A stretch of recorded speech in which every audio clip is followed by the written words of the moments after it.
हमारे YouTube channel GK education wire में आपका हार्दिक स्वागत है। आज की वीडियो में हम रेलवे ग्रुप डी साइंस का प्रैक्टिस सेट 8 करने वाले हैं। बात करते हैं प्रश्न 1 की।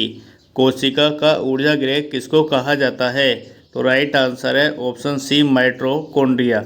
तो माइटोकॉन्ड्रिया को कोशिका का ऊर्जा गृह कहा जाता है। नेक्स्ट आता है प्रश्न 2। विश्व पर्यावरण दिवस किस दिन मनाया जाता है? तो राइट आंसर है ऑप्शन सी, 5 जून। तो 5 जून को विश्व पर्यावरण दिवस मनाया जाता है। नेक्स्ट आता है प्रश्न 3। कैंसर संबंधी रोगों का अध्ययन कहलाता है? तो राइट आंसर है ऑप्शन सी, ओंकोलॉजी। तो ओंकोलॉजी में कैंसर संबंधी रोगों का अध्ययन किया जाता है। नेक्स्ट आता है प्रश्न 4। केंद्रीय औषधि शोध संस्थान कहाँ स्थित है? तो राइट आंसर है ऑप्शन सी, लखनऊ। तो लखनऊ में केंद्रीय औषधि शोध संस्थान स्थित है। नेक्स्ट आता है प्रश्न 5।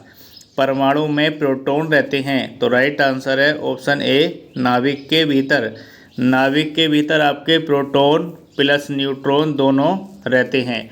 अगर बात करते हैं कि न्यूट्रॉन कहाँ रहते हैं, न्यूट्रॉन तो ये भी आपके नाभिक के भीतर रहते हैं, जबकि प्रोटॉन भी ये भी आपके नाभिक के भीतर रहते हैं। नेक्स्ट आता है प्रश्न 6। भारी जल का रासायनिक सूत्र क्या है? तो राइट आंसर है ऑप्शन बी, D2O। तो भारी जल का रासायनिक सूत्र D2O होता है। अगर बात करें कि भारी जल का जो अणुभार होता है वो कितना होता है, 20 होता है, जबकि सामान्य जल का जो अणुभार होता है वो आपका 18 होता है। नेक्स्ट आता है प्रश्न 7। नाभिकीय रिएक्टर में भारी जल का प्रयोग किस रूप में किया जाता है? तो राइट आंसर है ऑप्शन ए, मंदक। तो नाभिकीय रिएक्टर में जो भारी जल का प्रयोग होता है वो मंदक के रूप में किया जाता है। नेक्स्ट आता है प्रश्न 8। रेडियो कार्बन डेटिंग किसकी उम्र ज्ञात करने के लिए प्रयुक्त किया जाता है? तो राइट आंसर है ऑप्शन बी, जीवाश्म की। तो जीवाश्म की आयु ज्ञात करने के लिए रेडियो कार्बन डेटिंग विधि का यूज किया जाता है। नेक्स्ट आता है प्रश्न 9। धान का प्रसिद्ध रोग खैरा रोग किसके कारण होता है? तो राइट आंसर है ऑप्शन डी, जस्ता की कमी के कारण यानी जिंक के कारण। यह इसका प्रतीक चिन्ह होता है आपका Zn। तो धान का जो खैरा रोग होता है वो जिंक यानी जस्ता की कमी के कारण होता है। नेक्स्ट आता है प्रश्न 10। रक्त का शुद्धिकरण कहाँ होता है? तो राइट आंसर है ऑप्शन सी, किडनी में। तो रक्त का जो शुद्धिकरण होता है वो आपके किडनी में होता है। नेक्स्ट आता है प्रश्न 11।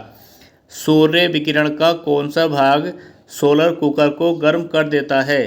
तो राइट आंसर है ऑप्शन बी, अवरक्त किरण। तो अवरक्त किरण जो होती है ये सोलर कुकर को गर्म कर देती है। नेक्स्ट आता है प्रश्न 12। निम्नलिखित में से कौन शरीर को गर्म रखने हेतु उत्तरदायी है? तो राइट आंसर है ऑप्शन सी, वसा में ऊतक। तो वसा में जो ऊतक होता है ये शरीर को गर्म रखने के लिए उत्तरदायी होती है। आता है प्रश्न 13। श्वेत प्रकाश जब प्रिज्म से गुजारा जाता है तो सबसे कम विचलित कौन सा रंग होता है? तो राइट आंसर है ऑप्शन सी, लाल रंग। तो लाल रंग का जो विचलन होता है वो सबसे कम होता है। नेक्स्ट आता है प्रश्न 14। नवजात शिशु में हड्डियों की संख्या लगभग कितनी होती है? तो राइट आंसर है ऑप्शन सी, 300। तो नवजात शिशु में हड्डियों की संख्या लगभग 300 होती है, जबकि वयस्क पुरुष में हड्डियों की संख्या 206 होती है। नेक्स्ट आता है प्रश्न 15। संसार में सबसे तेज बढ़ने वाला पौधा कौन सा है? तो राइट आंसर है ऑप्शन डी, बांस। तो बांस जो है संसार में सबसे तेज बढ़ने वाला पौधा है, और जो बांस होता है ये आपके घास की कैटेगरी में आता है। किस में आता है? घास की कैटेगरी में आता है। नेक्स्ट आता है आपका प्रश्न 16। मानव शरीर में लाल रक्त कण का निर्माण कहाँ होता है, अर्थात मानव शरीर में आरबीसी का निर्माण कहाँ पर होता है? तो राइट आंसर है ऑप्शन डी, अस्थि मज्जा। आरबीसी यानी रेड ब्लड सेल का निर्माण कहाँ पर होगा बॉडी में? अस्थि मज्जा में होता है। नेक्स्ट आता है प्रश्न 17। रेफ्रिजरेटर में थर्मोस्टेट का कार्य क्या है? तो राइट आंसर है ऑप्शन सी, एक समान तापमान बनाए रखना। तो रेफ्रिजरेटर में थर्मोस्टेट का कार्य एक समान ताप बनाए रखना होता है। नेक्स्ट आता है प्रश्न 18, विटामिन सी का रासायनिक नाम क्या है? तो राइट आंसर है ऑप्शन बी, एस्कर्बिक अम्ल। तो विटामिन सी का जो रासायनिक नाम होता है वो आपका एस्कर्बिक अम्ल होता है। आता है प्रश्न 19, मानव शरीर में यूरोअस्थि कहाँ पाई जाती है? तो राइट आंसर है ऑप्शन सी, छाती में। तो यूरोअस्थि आपके कहाँ पाई जाती है? छाती में पाई जाती है। नेक्स्ट क्वेश्चन है प्रश्न 20, ऊनी कपड़े सूती वस्त्रों की अपेक्षा गर्म होते हैं क्योंकि वह, राइट आंसर है ऑप्शन डी, ताप के अच्छे रोधक होते हैं। जो आपके ऊनी कपड़े होते हैं सूती वस्त्रों की अपेक्षा गर्म इसलिए होते हैं क्योंकि वह ताप के अच्छे रोधक होते हैं। नेक्स्ट आता है प्रश्न 21, ब्लड बैंक किसे कहा जाता है? तो राइट आंसर है ऑप्शन सी, पीलिया को। तो पीलिया को ब्लड बैंक के नाम से जाना जाता है। नेक्स्ट क्वेश्चन आता है प्रश्न 22, कंप्यूटर का जनक समझे जाने वाले व्यक्ति कौन है? तो राइट आंसर है ऑप्शन ए, बेबेज। तो चार्ल्स बेबेज को कंप्यूटर का जनक माना जाता है। नेक्स्ट क्वेश्चन आता है प्रश्न 23, निम्नांकित में कौन अधिकतम ध्वनि प्रदूषण का कारण है? तो राइट आंसर है ऑप्शन डी, जेट उड़ान। तो जेट उड़ान के समय सबसे अधिक ध्वनि प्रदूषण होता है। नेक्स्ट आता है प्रश्न 24, निम्न में से किस में रक्त नहीं होता किंतु शोषण करता है? तो राइट आंसर है ऑप्शन सी, हाइड्रा। तो हाइड्रा ऐसा जंतु है कि इसमें रक्त नहीं होता फिर भी शोषण की क्रिया करता है।